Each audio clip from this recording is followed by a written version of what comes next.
Think say they why?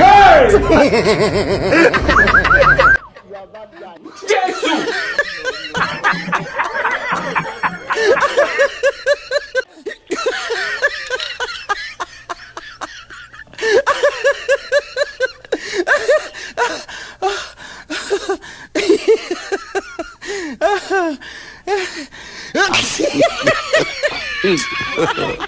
God have mercy upon us.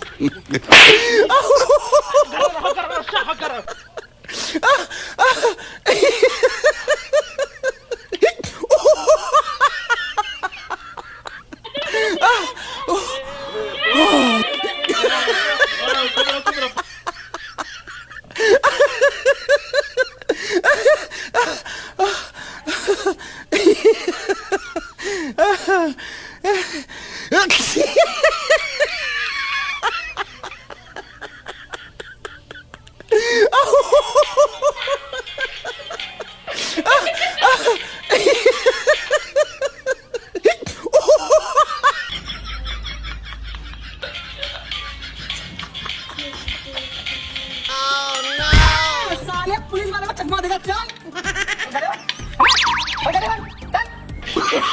No, no, no, no.